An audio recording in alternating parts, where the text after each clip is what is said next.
Hello everyone, welcome. This is Mindful Minutes with Dr. Lindsay Bira and our friend Cardi here. She's gonna join us again today.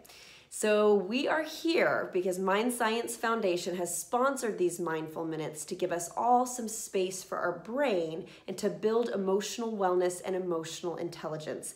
Today, we're talking about mindfulness for sleep.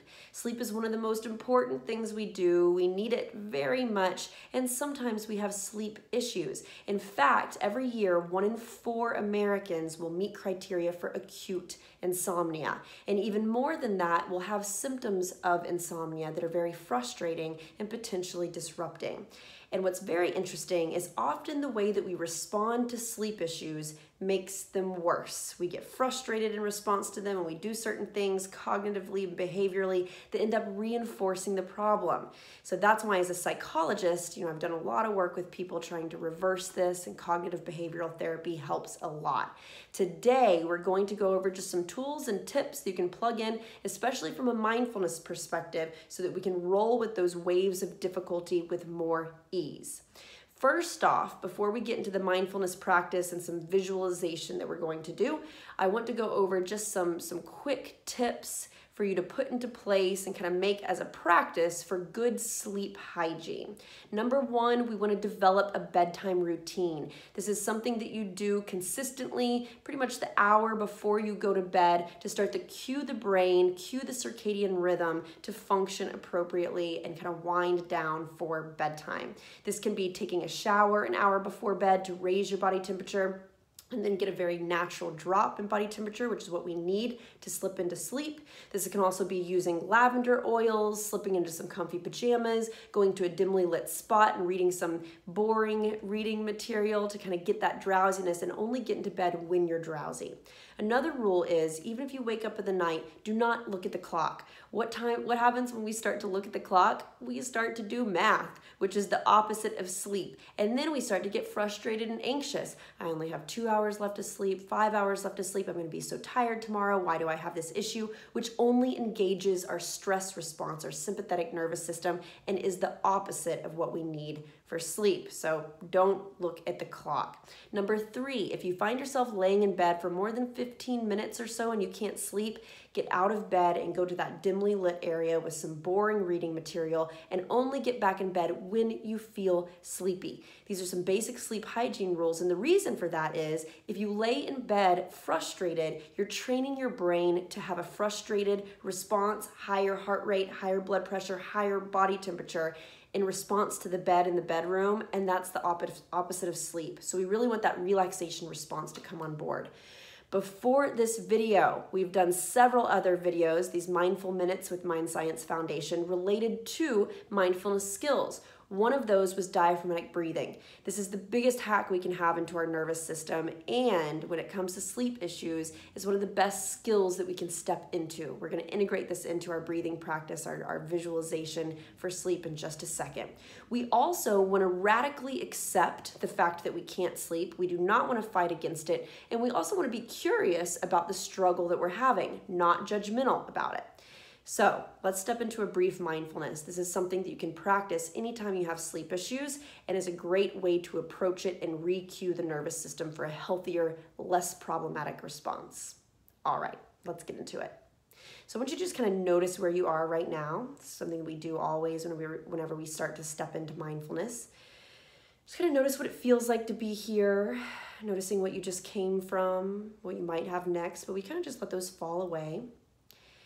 And as we kind of deepen our breath and slow things down, if you feel comfortable doing so, I want you to just close your eyes, really slowing down the breath, doing that belly breathing as you inhale, allowing the belly to expand. And as we exhale, really slowing down the breath, making that airstream slow and smooth, calm and relaxed. And I want you to bring up in your mind's eye the kind of sleep struggle that you have. Insomnia and sleep problems comes out in 3 different ways: either problems going to sleep, problems waking up in the middle of the night and not being able to get back to sleep, or problems waking up too early, earlier than planned, and not being able to go back to sleep. Sometimes people experience all 3. Just notice if you experience any of those, and if not, that's okay too. You might have experienced them in the past, or we can just be more aware for the future. I want you to imagine experiencing one of those if you have one that tends to pop up.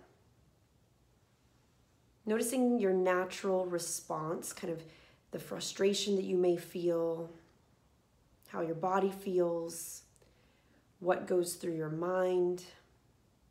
Kind of notice how that usually goes. Then I want you to really pay attention to your breath, making sure you're breathing very slowly, filling your lungs completely, and trying to make the out breath twice as long as the in breath. When we stretch out the out breath in that way, we actually cue our relaxation system to come on board even more. So as you spend time on the out breath, just imagining your body relaxing, we can actually use our breath to really cue us and relax even more. On the in breath, we can just kind of pay attention. And on the out breath, we can focus on the face muscles, just relaxing all those muscles and letting them go. On the in breath, we can pay attention to our shoulders and our neck. And on the out breath, we just relax all those muscles, letting them go. And you can repeat this process, moving down through different parts of the body, just making sure your body is totally calm, all those muscles are loose and relaxed. Also bringing up in your mind any kind of thoughts fighting against this. I should be able to sleep. If I don't sleep, X, Y, and Z will happen. Why do I have this issue? This is going to be bad. All of these thoughts that kind of race around like particles in a snow globe. And as we breathe, these particles just kind of settle down. We don't attach to these thoughts. And in fact, in their place, we can say, I don't know why I'm having this issue, but I can roll with it. This is part of being human and alive. We don't have to find a reason for it. We can simply be curious about the experience. And if we can't sleep at all, you can imagine yourself just kind of getting out of bed, maybe going and reading that kind of boring reading material, maybe doing some boring organization. If we can't sleep at all, we can always use our time in another way, and that's totally okay. Reminding ourselves that any sleep cycle problem does not last forever, so we can just simply accept it for the time being. Continuing that breath slow and smooth, calm and relaxed. With your next deep inhale, just observing. And at the end of your exhale, you can open your eyes feeling alert and relaxed. Okay.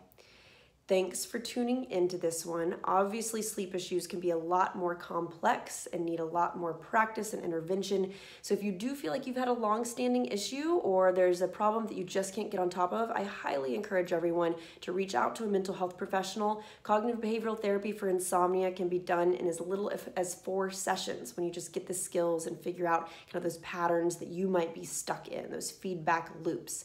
The best way to find a therapist is to go to www.psychologytoday.com, put in your city or zip code, and then filter by the professionals on the left-hand side, filter by insurance, by type of issue. You can even put sleep issues in there, and then you get to read the profiles of all therapists. So that would be a great way to select somebody who's trained in cognitive behavioral therapy for insomnia.